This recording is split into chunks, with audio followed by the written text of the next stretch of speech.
ನಮಸ್ಕಾರ ಪ್ರೀತಿಯ ವಿದ್ಯಾರ್ಥಿಗಳೇ, ನಾವು ಕಳೆದ ತರಗತಿಯಲ್ಲಿ ಇಟಲಿಯ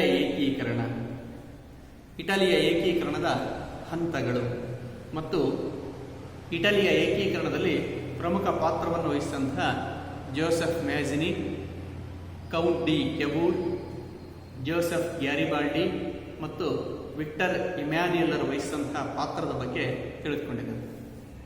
ಇಂದಿನ ತರಗತಿಯಲ್ಲಿ ನಾವು ಜರ್ಮನಿಯ ಏಕೀಕರಣ, ಯುನಿಫಿಕೇಶನ್ ಆಫ್ ಜರ್ಮನಿ, ಈ ಅಧ್ಯಾಯದ ಕುರಿತು ವಿವರವಾದಂತಹ ಮಾಹಿತಿಯನ್ನು ಪಡೆದುಕೊಳ್ಳೋಣ. 19ನೇ ಶತಮಾನದ ಆದಿಭಾಗದಲ್ಲಿ ಇಟಲಿಯಲ್ಲಿ ಇದ್ದಂತಹ ಪರಿಸ್ಥಿತಿಯೇ ಜರ್ಮನಿ ದೇಶದಲ್ಲಿಯೂ ಸಹ ಕಂಡುಬರುತ್ತದೆ. ಜರ್ಮನಿಯು ಭೌಗೋಳಿಕವಾಗಿ ಹಲವು ಸಣ್ಣ ಸಣ್ಣ ರಾಜ್ಯಗಳಲ್ಲಿ ಹರಿದು ಹಂಚಿ ಹೋಗಿತ್ತು ಮತ್ತು ಆ ರಾಜ್ಯಗಳು ವಿದೇಶಿಯರ ಆಡಳಿತಕ್ಕೆ ಒಳಪಟ್ಟಿದ್ದು. ಅದರಲ್ಲೂ ಪ್ರಮುಖವಾಗಿ ಆಸ್ಟ್ರಿಯಾದ ದಬ್ಬಾಳಿಕೆ ಅಂತಕ್ಕಂಥದ್ದು ಜರ್ಮನಿಯ ರಾಜ್ಯಗಳ ಮೇಲೆ ಅತಿಯಾಗಿತ್ತು. ಆಸ್ಟ್ರಿಯಾದ ಪ್ರಭಾವದಿಂದಾಗಿ ಜರ್ಮನಿ ಒಗ್ಗೂಡಲಿಕ್ಕೆ ಸಾಧ್ಯವಾಗಲಿಲ್ಲ. ಆಸ್ಟ್ರಿಯಾದ ಅರಸರು ಜರ್ಮನ್ನರನ್ನ ಅತಿಯಾಗಿ ಶೋಷಣೆಯನ್ನ ಮಾಡುವುದರ ಜೊತೆಗೆ ಅವರಿಗೆ ಹಿಂಸೆಯನ್ನು ಸಹ ನೀಡ್ತಾ ಇದ್ರು. ಹಾಗಾಗಿನೇ ಜರ್ಮನಿಯನ್ನ ಒಂದು ಭೌಗೋಳಿಕ ವ್ಯಾಖ್ಯಾನ ಎಂದು ಕರೆಯಲಾಗ್ತಾ ಇತ್ತು. ಜರ್ಮನಿ ದೇಶವನ್ನ ಒಂದು ಭೌಗೋಳಿಕ ವ್ಯಾಖ್ಯಾನವೆಂದು ಕರೆಯಲಾಗ್ತಾ ಇತ್ತು. ಅದಲ್ಲದೆ ಜರ್ಮನ್ನರಲ್ಲಿ ರಾಷ್ಟ್ರೀಯತೆಯ ಕೊರತೆ ಅಂತಕ್ಕಂಥದ್ದು ಕಂಡು ಬರ್ತಾ ಇತ್ತು. ಹಾಗೆಯೇ ಅವರಲ್ಲಿ ನಾಯಕತ್ವದ ಅಭಾವ ಅಂತಕ್ಕಂಥದ್ದು ಇತ್ತು. ಹಾಗಾಗಿನೇ ಅವರಲ್ಲಿ ಬಹುಕಾಲದವರೆಗೆ ನಾವು ಜರ್ಮನ್ನರು, ಇದು ನಮ್ಮ ದೇಶ ಎಂಬ ಕಲ್ಪನೆ, ಐಕ್ಯತೆಯ ಭಾವನೆ ಅಂತಕ್ಕಂಥದ್ದು ಅವರಲ್ಲಿ ಮೂಡಿರಲಿಲ್ಲ. ಅಂತಹ ವೇಳೆಯಲ್ಲಿ ಹುಟ್ಟಿದಂತಹ ಬಿಸ್ಮಾರ್ಕ್ ಎಂಬ ವ್ಯಕ್ತಿ ಅರಿದು ಹಂಚಿ ಹೋಗಿದ್ದಂತಹ ಜರ್ಮನಿಯ ಭೂಭಾಗಗಳನ್ನು ಒಗ್ಗೂಡಿಸಿ ಜರ್ಮನಿ ದೇಶ ಏಕೀಕರಣ ಆಗುವಂತೆ ಮಾಡ್ತಾನೆ. ಹಾಗಾಗಿನೇ ಬಿಸ್ಮಾರ್ಕನನ್ನ ಜರ್ಮನಿಯ ಏಕೀಕರಣದ ಪಿತಾಮಹ, ಜರ್ಮನಿಯ ಉಕ್ಕಿನ ಮನುಷ್ಯ ಎಂದು ಕರೆಯಲಾಗಿದೆ. ಇಟಲಿಯ ಏಕೀಕರಣವು 4 ದೇಶಭಕ್ತರ ಸಾಧನೆಯ ಫಲವಾದರೆ ಜರ್ಮನಿಯ ಏಕೀಕರಣ ಅಂತಕ್ಕಂಥದ್ದು ಏಕ ವ್ಯಕ್ತಿಯ ಸಾಧನೆಯ ಫಲವಾಗಿದೆ. ಹೀಗೆ ಜರ್ಮನಿಯ ಅರಿದು ಹಂಚಿ ಹೋದಂತಹ ರಾಜ್ಯಗಳನ್ನು ಪ್ರಷ್ಯಾ ರಾಜ್ಯದ ನೇತೃತ್ವದಲ್ಲಿ, ಬಿಸ್ಮಾರ್ಕನ ನಾಯಕತ್ವದಲ್ಲಿ ಒಗ್ಗೂಡಿಸಲು ಜರ್ಮನ್ನರು ನಡೆಸಿದಂತಹ ಚಳುವಳಿಯನ್ನೇ ಜರ್ಮನಿಯ ಏಕೀಕರಣ ಚಳುವಳಿ ಅಂತೇಳಿ ಕರೀತಾರೆ.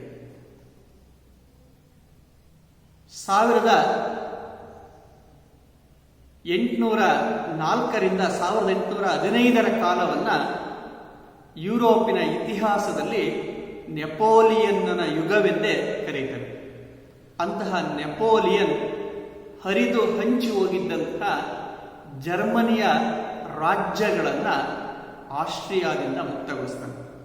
ಆಸ್ಟರ್ಲಿಡ್ಜ್ ಕದನದಲ್ಲಿ ಆಸ್ಟ್ರಿಯಾವನ್ನು ಸೋಲಿಸಿದಂತಹ ನೆಪೋಲಿಯನ್ ಆಸ್ಟ್ರಿಯಾವನ್ನು ಜರ್ಮನಿಯ ದೇಶದಿಂದ ಹೊರದೂಡಿ ಜರ್ಮನಿಯ ರಾಜ್ಯಗಳನ್ನು ಒಗ್ಗೂಡಿಸಿ ಅದನ್ನು ರೈನ್ ಒಕ್ಕೂಟ ಅಂತ ಕರೀತಾನೆ.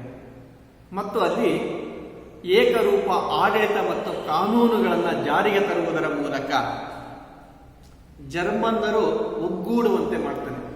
ಅವರಲ್ಲಿ ರಾಷ್ಟ್ರೀಯತೆ ಅಂತಕ್ಕಂಥದ್ದು ಬೆಳೆಯುವಂತೆ ಮಾಡ್ತಾನೆ. 1815ರಲ್ಲಿ ನೆಪೋಲಿಯನ್ನನ ಪತನಾನಂತರ ಯುರೋಪಿನ ಸಂಪೂರ್ಣ ಆಡಳಿತವನ್ನು ಮೆಟರ್ನಿಕ್ ತನ್ನ ಪ್ರಭಾವಕ್ಕೆ ಒಳಪಡಿಸಿಕೊಳ್ತಾನೆ.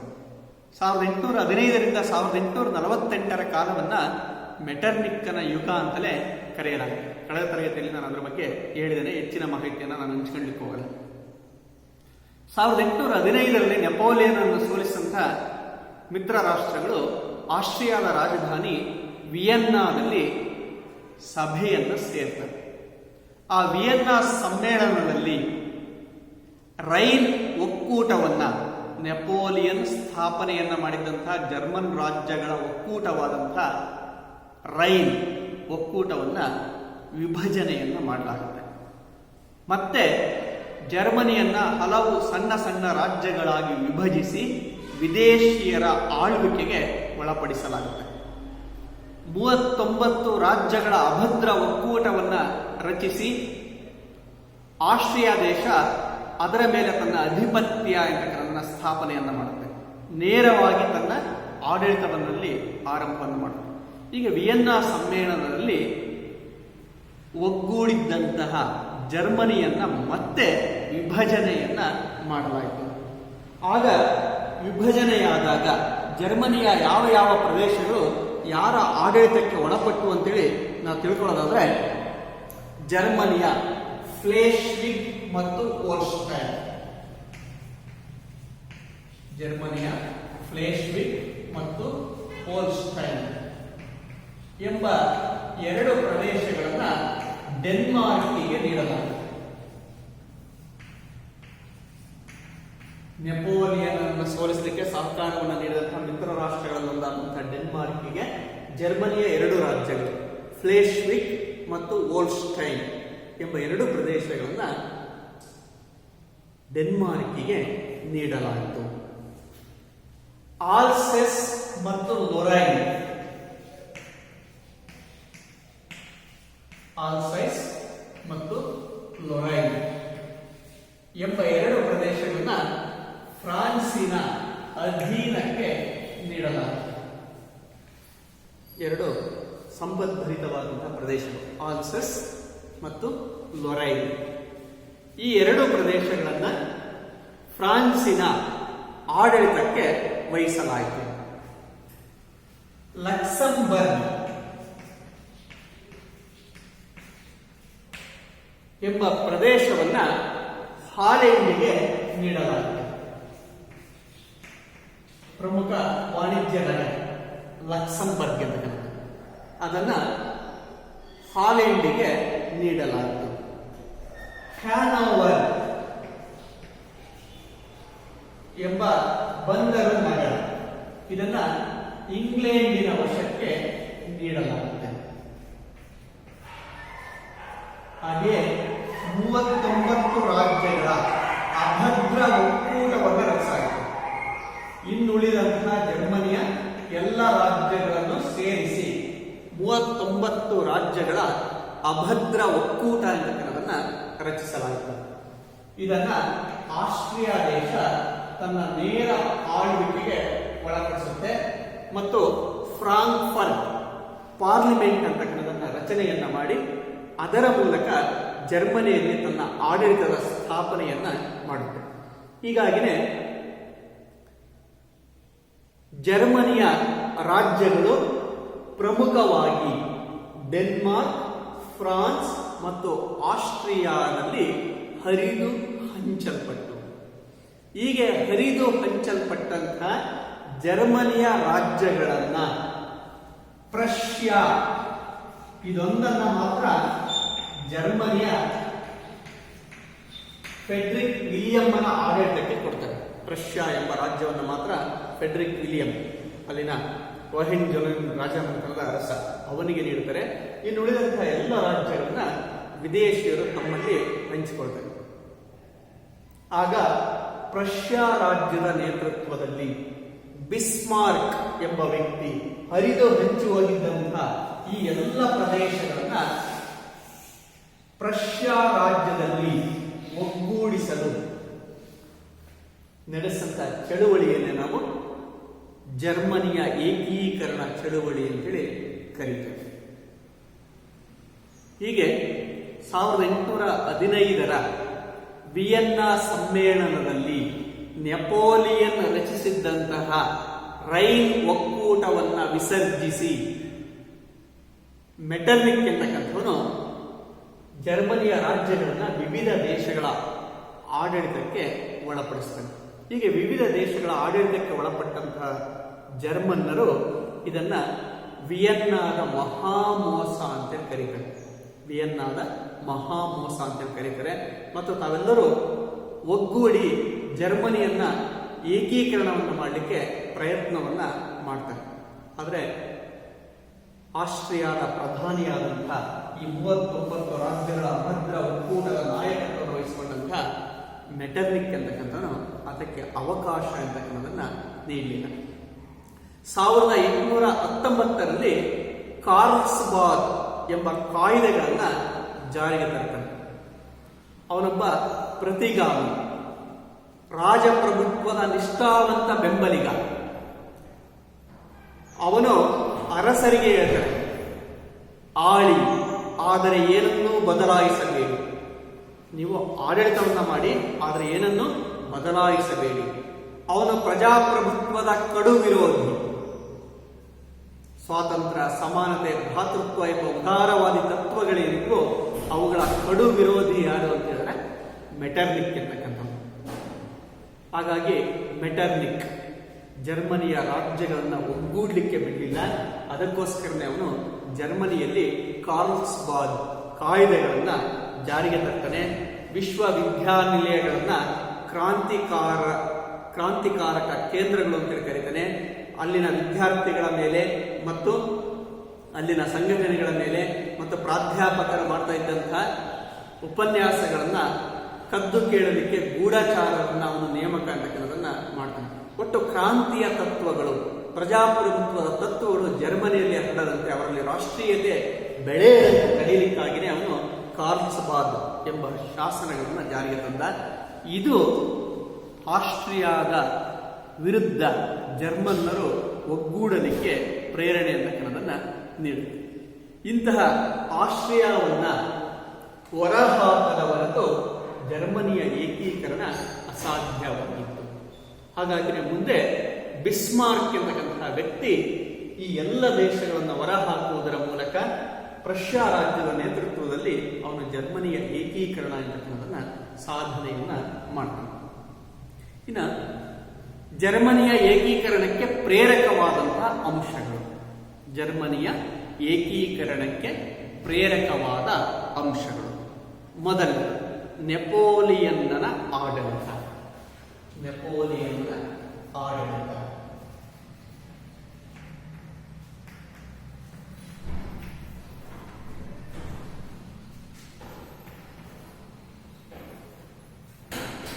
ನಾನು ಆಗ್ಲೇ ಹೇಳಿದೆ, ಆಸ್ಟರ್ಲಿಡ್ಜ್ ಕದನದಲ್ಲಿ ಆಸ್ಟ್ರಿಯಾವನ್ನ ಸೋಲಿಸಿ ಆಸ್ಟ್ರಿಯಾವನ್ನ ಜರ್ಮನಿಯ ರಾಜ್ಯಗಳಿಂದ ಸಂಪೂರ್ಣವಾಗಿ ಹೊರಹಾಕಿ ಅರಿದು ಹಂಚುವಾಗಿದ್ದಂಥ ಜರ್ಮನಿಯ ರಾಜ್ಯಗಳನ್ನ ಒಗ್ಗೂಡಿಸಿ ಅದನ್ನ ರೈನ್ ಒಕ್ಕೂಟ ಅಂತೇಳಿ ನಾಮಕರಣವನ್ನು ಮಾಡಿ ಅಲ್ಲಿ ಏಕರೂಪ ಕಾನೂನುಗಳು ಮತ್ತು ಆಡಳಿತ ಜಾರಿಗೆ ಬರಲಿಕ್ಕೆ ಕಾರಣನಾಗಿ ಜರ್ಮನ್ನರಲ್ಲಿ ರಾಷ್ಟ್ರೀಯತೆಯ ಬೀಜವನ್ನ ನೆಪೋಲಿಯನ್ ಅಂತಕ್ಕಂಥವನು ಬಿತ್ತುತ್ತಾನೆ.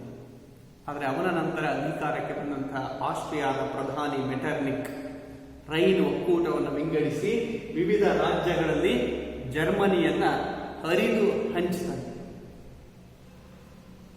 ಈಗ ಅವರು ಪುನಃ ಮತ್ತೆ ಒಗ್ಗೂಡಬೇಕಾಯಿತು ಮತ್ತು ಏಕೀಕರಣ ಚಳುವಳಿ ಅಂತಕ್ಕಂಥದನ್ನ ನಡೆಸಬೇಕಾಯಿತು. ಹೀಗೆ ನೆಪೋಲಿಯನ್ನ ಆಡಳಿತವೇ ರೈನ್ ಒಕ್ಕೂಟ ರಚನೆಯಾಗಲು ಅರಿದು ಹಂಚಿ ಹೋಗಿದ್ದಂತಹ ಜರ್ಮನ್ನರು ನಾವೆಲ್ಲರೂ ಒಂದು ಎಂಬ ಭಾವನೆ ಅವರಲ್ಲಿ ಮೂಡಲಿಕ್ಕೆ ನೆಪೋಲಿಯನ್ನೇ ಕಾರಣವಾದ. ಆಗ ಬೆಳೆದಂತಹ ರಾಷ್ಟ್ರೀಯತೆ ಜರ್ಮನಿಯ ಏಕೀಕರಣಕ್ಕೆ ಕಾರಣವಾಗುತ್ತದೆ. ಹೀಗೆ ಜರ್ಮನ್ನರಲ್ಲಿ ರಾಷ್ಟ್ರೀಯತೆಯ ಬೀಜವನ್ನ ಬಿತ್ತಿದ ಕೀರ್ತಿ ನೆಪೋಲಿಯನ್ನನಿಗೆ ಸಲ್ಲುತ್ತದೆ. ಇನ್ನು ಎರಡನೆಯ ಪ್ರೇರಕ ಅಂಶ ಅಂತ ಹೇಳಿದ್ರೆ ಮೆಟರ್ನಿಕ್ಕನ ಪ್ರತಿಗಾಮಿ ನೀತಿ. ಮೆಟರ್ನಿಕ್ಕನ ಪ್ರತಿಗಾಮಿ ನೀತಿ.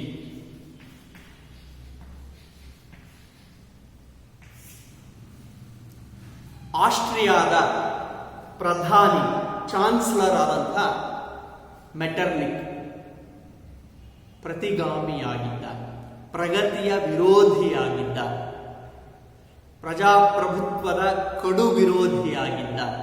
ಹಾಗಾಗಿ ಅವನು ಜರ್ಮನಿಯ ರಾಜ್ಯಗಳಲ್ಲಿ ರಾಷ್ಟ್ರೀಯತೆ ಬೆಳೆಯದಂತೆ ತಡಿತಕ್ಕಂಥ ಕೆಲಸವನ್ನು ಮಾಡ್ತಾನೆ. ಅದಕ್ಕೋಸ್ಕರನೇ ಅವನು ಕಾರ್ಲ್ಸ್ಬಾದ್ ಕಾಯ್ದೆಗಳನ್ನು ಅವನು ಜಾರಿಗೆ ತರ್ತಾನೆ. ಜರ್ಮನಿಯನ್ನ ಎಷ್ಟು ಸಾಧ್ಯವೋ ಅಷ್ಟು ದಮನವನ್ನು ಮಾಡ್ತಕ್ಕಂಥ ಕೆಲಸವನ್ನು ಮಾಡ್ತಾನೆ. ಇಂತಹ ಪ್ರತಿಗಾಮಿಯಾಗಿದ್ದಂತಹ ಮೆಟರ್ನಿಕ್ಕನ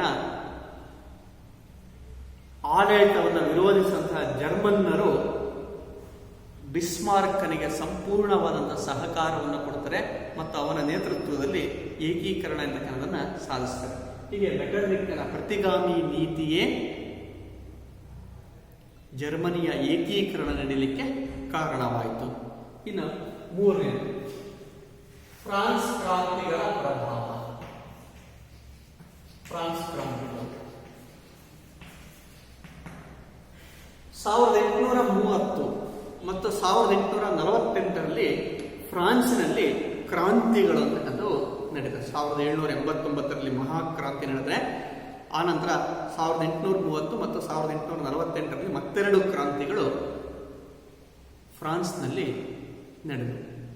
ಆ 1830ರ ಕ್ರಾಂತಿ ಮತ್ತು 1848ರ ಕ್ರಾಂತಿಗಳು ಏನಿದಾವೆ, ಆ ಕ್ರಾಂತಿಗಳು ಇಡೀ ಯುರೋಪಿನ ಮೇಲೆ ತಮ್ಮ ಪ್ರಭಾವ ಎಂತಕ್ಕನ್ನೋದನ್ನು ಬೀರ್ತವೆ.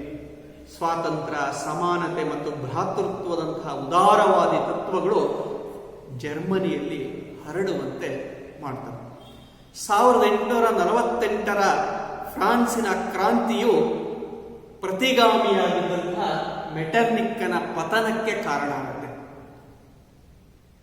ಆ ಪತನವೇ ಮುಂದೆ ಜರ್ಮನಿಯ ಏಕೀಕರಣಕ್ಕೆ ಸಹಾಯವನ್ನ ಮಾಡುತ್ತೆ. ಈಗ 1830 ಮತ್ತು 1848ರ ಕ್ರಾಂತಿಯ ವಿಚಾರಧಾರೆಗಳು ಜರ್ಮನ್ನರ ಮೇಲೆ ಪ್ರಭಾವವನ್ನು ಬೀರಿದ್ದಷ್ಟೇ ಅಲ್ಲ, 1848ರ ಫ್ರಾನ್ಸಿನ ಕ್ರಾಂತಿ ಮೆಟರ್ನಿಕ್ಕನ ಪತನಕ್ಕೆ, ಆಸ್ಟ್ರಿಯಾದ ಪ್ರಧಾನಿಯಾಗಿದ್ದಂಥ ಪ್ರತಿಗಾಮಿ ನೀತಿಯ ಜನಕನಾಗಿದ್ದಂಥ ಮೆಟರ್ನಿಕ್ಕನ ಪತನಕ್ಕೂ ಕಾರಣವಾಯಿತು. ಆ ಮೆಟರ್ನಿಕ್ಕನ ಪತನ ಮುಂದೆ ಜರ್ಮನಿ ಏಕೀಕರಣ ಹೊಂದಲಿಕ್ಕೆ ಕಾರಣವಾಗುತ್ತೆ. ಇನ್ನು ನಾಲ್ಕನೇದಾಗಿ ತತ್ವಜ್ಞಾನಿಗಳ ಪ್ರಭಾವ, ತತ್ವಜ್ಞಾನಿಗಳ ಬರಹ. ತತ್ವಜ್ಞಾನಿಗಳ ಪ್ರಭಾವ ಗಯಾಟೆ, ಹೆಗಲ್ ಮುಂತಾದಂಥವರ ವಿಚಾರಧಾರೆಗಳು ಇವು ಜರ್ಮನ್ನರ ಮೇಲೆ ಪ್ರಭಾವ ಎಂತಕ್ಕನ್ನೋದನ್ನು ಬೀರ್ತವೆ. ಅದಲ್ಲದೆ ಇತಿಹಾಸಕಾರರು, ಬರಹಗಾರರು ಹಾಗೂ ತತ್ವಜ್ಞಾನಿಗಳ ಸಾಹಿತ್ಯ ಜರ್ಮನ್ನರಲ್ಲಿ ವಿಚಾರ ಜಾಗೃತಿ ಅಂತಕ್ಕನ್ನೋದನ್ನು ಮೂಡಿಸುತ್ತೆ ಮತ್ತು ಅವರಲ್ಲಿ ರಾಷ್ಟ್ರೀಯತೆ ಬೆಳೀಲಿಕ್ಕೆ ಕಾರಣವಾಗುತ್ತೆ. ಇಂತಹ ತತ್ವಜ್ಞಾನಿಗಳ ವಿಚಾರಧಾರೆಗಳೇ ಜರ್ಮನ್ನರಲ್ಲಿ ರಾಷ್ಟ್ರೀಯತೆಯನ್ನು ಬೆಳೆಸಿ ಅವರು ಏಕೀಕರಣವನ್ನು ನಡೆಸಲಿಕ್ಕೆ ಪ್ರೇರಣೆ ಅಂತಕ್ಕನ್ನೋದನ್ನು ನೀಡುತ್ತೆ. ಇನ್ನು ಐದನೇದಾಗಿ ವಿಶ್ವವಿದ್ಯಾನಿಲಯಗಳು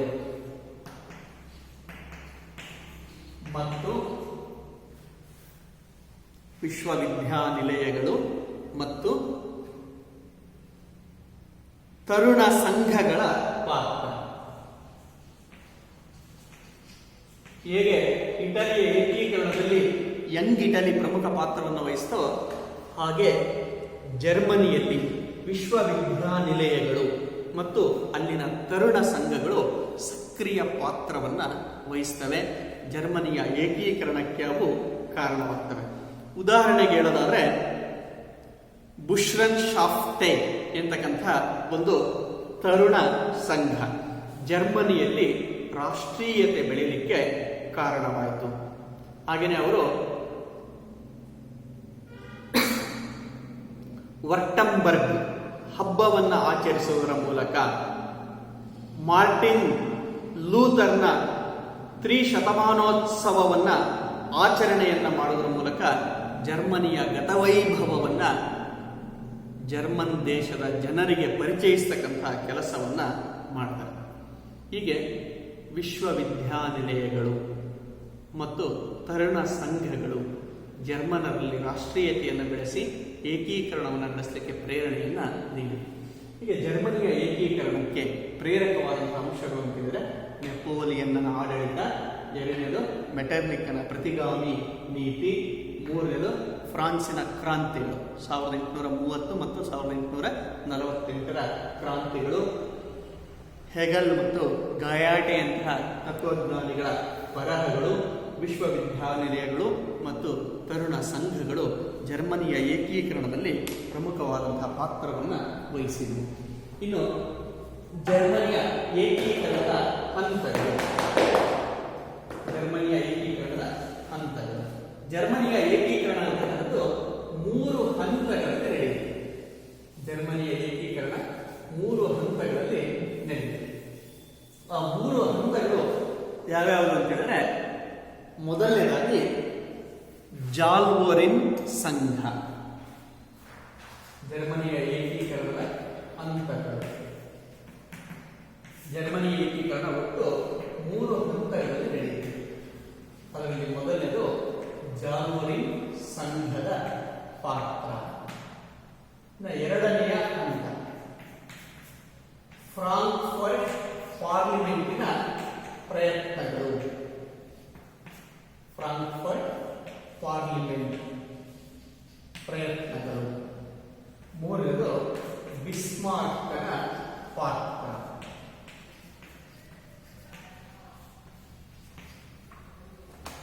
ಹೀಗೆ 3 ಹಂತಗಳಲ್ಲಿ ಜರ್ಮನಿಯ ಏಕೀಕರಣ ಎನ್ನತಕ್ಕಂಥದ್ದು ನಡೆಯಿತು.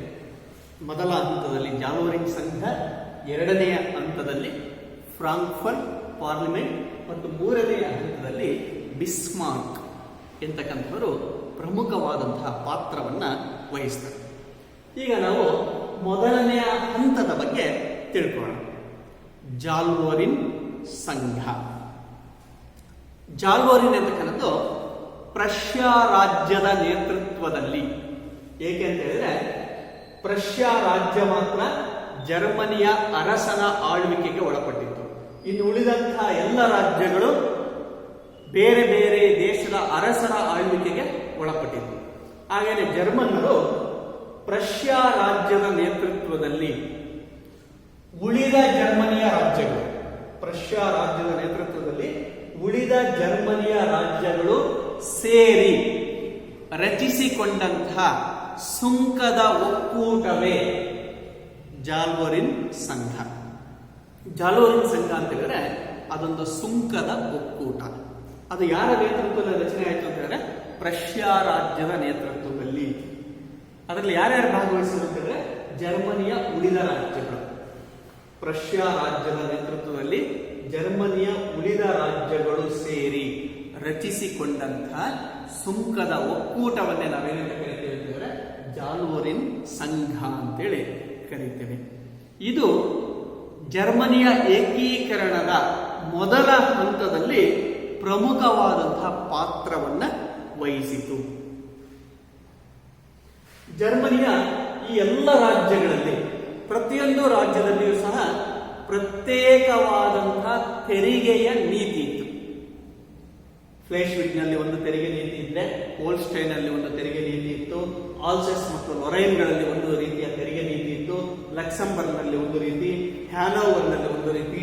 ಈ 39 ರಾಜ್ಯಗಳ ಅಭದ್ರ ಒಕ್ಕೂಟ ಆಸ್ಟ್ರಿಯಾದ ನೇತೃತ್ವದಲ್ಲಿ ಏನಿತ್ತು, ಆ 39 ರಾಜ್ಯಗಳಲ್ಲಿಯೂ ಏಕರೂಪ ತೆರಿಗೆ ಇರಲಿಲ್ಲ. ಅಲ್ಲಿಯೂ ಸಹ ಪ್ರತ್ಯೇಕವಾದಂತಹ ತೆರಿಗೆಯ ನೀತಿ ಅಂತಕ್ಕಂಥದ್ದು ಇತ್ತು. ಹಾಗಾಗಿನೇ ಈ ಏಕರೂಪ ತೆರಿಗೆ ನೀತಿ, ಆರ್ಥಿಕ ನೀತಿಗಳು ಇಲ್ಲದೇ ಇದ್ದಿದ್ದರಿಂದಾಗಿ ಜರ್ಮನಿಯ ಎಲ್ಲ ರಾಜ್ಯಗಳು ಆರ್ಥಿಕವಾಗಿ ಹಿಂದೆ ಉಳಿದವು. ಜರ್ಮನಿಯ ಎಲ್ಲ ರಾಜ್ಯಗಳು ಏನಾದರೂ ಅಂತ ಹೇಳಿದ್ರೆ ಆರ್ಥಿಕವಾಗಿ ಅಭಿವೃದ್ಧಿಯಲ್ಲಿ ಹಿಂದೆ ಉಳಿದವು.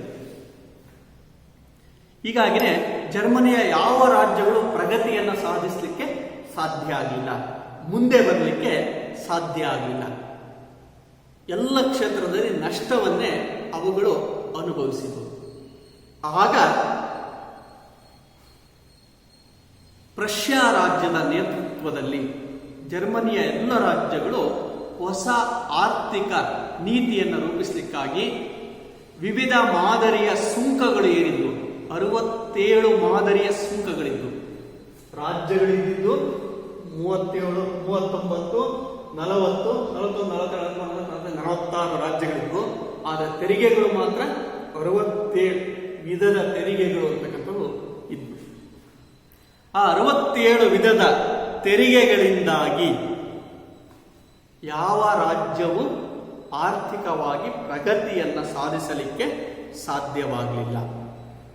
ಆಗ ರಷ್ಯಾ ರಾಜ್ಯ ಅದನ್ನು ಮನಗಂಡು ಎಲ್ಲ ರಾಜ್ಯಗಳ ಮನವನ್ನು ಒಲಿಸಿ ಆರ್ಥಿಕ ಪ್ರಗತಿಯನ್ನು ಸಾಧಿಸಲಿಕ್ಕಾಗಿ ಅದು ರಚಿಸಿಕೊಂಡಂತಹ ಸಂಘವೇ ಯಾವುದು ಅಂತಂದ್ರೆ ಜಾಲ್ವರಿನ್ ಎಂತಕ್ಕಂಥ ಸಂಘ, ಸುಂಕದ ಒಕ್ಕೂಟ ಎಂತಕ್ಕಂಥದನ್ನ ಅದು ಸ್ಥಾಪನೆ ಅಂತಕ್ಕಂಥದನ್ನ ಮಾಡುತ್ತೆ. ವಿವಿಧ ರಾಜ್ಯಗಳಿಗೆ ಸಲ್ಲಿಸಬೇಕಾಗಿದ್ದಂತಹ ಸುಂಕಗಳನ್ನ ರದ್ದುಗೊಳಿಸಿ ಜರ್ಮನಿಯ ಯಾವುದಾದರೂ ಒಂದು ರಾಜ್ಯಕ್ಕೆ ಸುಂಕವನ್ನು ಕಟ್ಟಿದರೆ ಸಾಕು, ಉಳಿದ ಎಲ್ಲ ರಾಜ್ಯಗಳಲ್ಲಿಯೂ ಮುಕ್ತವಾಗಿ ವ್ಯಾಪಾರವನ್ನ ಮಾಡಬಹುದು ಎಂಬ ಕಾನೂನನ್ನ ಅದು ರಚನೆ ಅಂತಕ್ಕಂಥದನ್ನ ಮಾಡುತ್ತೆ. ಇದರಿಂದಾಗಿ ಜರ್ಮನಿಯ ರಾಜ್ಯಗಳು ಆರ್ಥಿಕ ಪ್ರಗತಿಯನ್ನು ಸಾಧಿಸಲಿಕ್ಕೆ ಸಾಧ್ಯ ಆಯಿತು. ಅದರಲ್ಲೂ ಪ್ರಮುಖವಾಗಿ ಪ್ರಷ್ಯಾ ರಾಜ್ಯ ಉಳಿದೆಲ್ಲ ರಾಜ್ಯಗಳಿಗಿಂತಲೂ ಹೆಚ್ಚು ಪ್ರಗತಿ ಅಂತಕ್ಕಂಥದನ್ನ ಸಾಧಿಸುತ್ತೆ.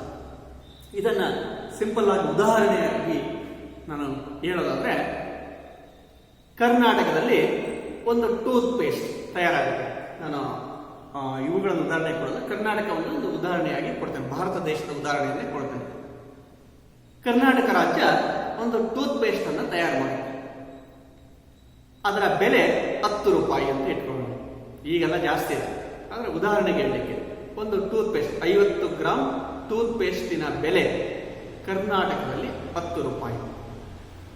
ಭಾರತದಲ್ಲಿ 30 ರಾಜ್ಯಗಳಿವೆ. ಕರ್ನಾಟಕದಲ್ಲಿ ತಯಾರಾದಂತಹ ಒಂದು ಟೂತ್ ಪೇಸ್ಟ್ 10 ರೂಪಾಯಿ ಬೆಲೆಯ ಟೂತ್ ಪೇಸ್ಟ್ ಪಕ್ಕದ ತಮಿಳುನಾಡಿಗೆ ಹೋಯಿತು. ಅಲ್ಲಿ ಅವರಿಗೆ ತೆರಿಗೆ ಕಟ್ಟಬೇಕಾಯಿತು. ಅಲ್ಲಿ ಅವರು 2 ರೂಪಾಯಿ ತೆರಿಗೆ ಹಾಕಿದ್ರು ಅಂತ ಹೇಳಿದ್ರೆ ಅಲ್ಲಿ 12 ರೂಪಾಯಿ ಆಯಿತು. ಅಲ್ಲಿಂದ ಮುಂದಕ್ಕೆ ಹೋಯಿತು, ಆಂಧ್ರಕ್ಕೆ ಹೋಯಿತು, ಅಲ್ಲಿ ಅವರು ತೆರಿಗೆ ಹಾಕಿದ್ರು, ಅದರ ಬೆಲೆ 14 ರೂಪಾಯಿ ಆಯಿತು. ಅಲ್ಲಿಂದ ಮುಂದಕ್ಕೆ ಹೋಗಿ ಅದು ಕಾಶ್ಮೀರವನ್ನ ತಲುಪುವುದರ ವೇಳೆಗೆ 10 ರೂಪಾಯಿ ಇದ್ದಂಥ ಟೂತ್ ಪೇಸ್ಟಿನ ಬೆಲೆ 50-60 ರೂಪಾಯಿ ಆಗ್ತಾ ಇತ್ತು. ಹಾಗಾಗಿನೇ ಕರ್ನಾಟಕದಲ್ಲಿ ಮಾತ್ರ ಆ ವಸ್ತು ಮಾರಾಟ ಆಯಿತು, ಅಥವಾ ಪಕ್ಕದಲ್ಲಿ ಮೊದಲಿಗೆ ಯಾವ ರಾಜ್ಯಕ್ಕೆ ಹೋಗುತ್ತೋ ಆ ರಾಜ್ಯದಲ್ಲಿ ಅದು ಮಾರಾಟ ಆಯಿತು. ಇನ್ನುಳಿದಂತೆ ಎಲ್ಲ ರಾಜ್ಯಗಳು ಆ ಟೂತ್ ಪೇಸ್ಟ್ ಅನ್ನು ಕೊಳ್ಳಲಿಕ್ಕೆ ಬಯಸ್ತಿಲ್ಲ. ಹಾಗಾಗಿ ಕರ್ನಾಟಕ ಆರ್ಥಿಕ ನಷ್ಟವನ್ನು ಅನುಭವಿಸಬೇಕಾಗಿತ್ತು. ಅದರ ಬೆಲೆ 10 ರೂಪಾಯಿ ಆದ್ರೂ ಅದು ಕಾಶ್ಮೀರಕ್ಕೆ ತಲುಪುವ ವೇಳೆಗೆ ಅದೇನಾಗ್ತಾ ಇತ್ತು ಅಂದ್ರೆ 60-70 ರೂಪಾಯಿ ಆಗ್ತಾ ಇತ್ತು. ಹಾಗಾಗಿ ಕಾಶ್ಮೀರದವರು ಆ ವಸ್ತುವನ್ನು ಕೊಳ್ಳಲಿಕ್ಕೆ ಇಚ್ಛೆ ಪಡಲಿಲ್ಲ. ಹಾಗೆಯೇ ಕಾಶ್ಮೀರದವರು ತಯಾರಿಸಿದಂತಹ ಯಾವುದೇ ವಸ್ತು ಕರ್ನಾಟಕಕ್ಕೆ ಬರಬೇಕು ಅಂತ ಹೇಳಿದ್ರೆ ಹಲವಾರು ರಾಜ್ಯಗಳನ್ನು ದಾಟಿ ಬರಬೇಕಾಗಿತ್ತು. ಹಾಗಾಗಿ ಎಲ್ಲ ರಾಜ್ಯಗಳಿಗೂ ತೆರಿಗೆ ಕಟ್ಟಿ ಆ ವಸ್ತುವನ್ನು ತರುವ ವೇಳೆಗೆ ಅದರ ಬೆಲೆ 3 ಪಟ್ಟು ಹೆಚ್ಚಾಗಿರ್ತಾ ಇತ್ತು. ಇದರಿಂದಾಗಿ ಭಾರತದ ಯಾವ ರಾಜ್ಯಗಳು ವ್ಯಾಪಾರದಲ್ಲಿ ಪ್ರಗತಿ ಸಾಧಿಸಲಿಕ್ಕೆ ಸಾಧ್ಯ ಆಗಲಿಲ್ಲ.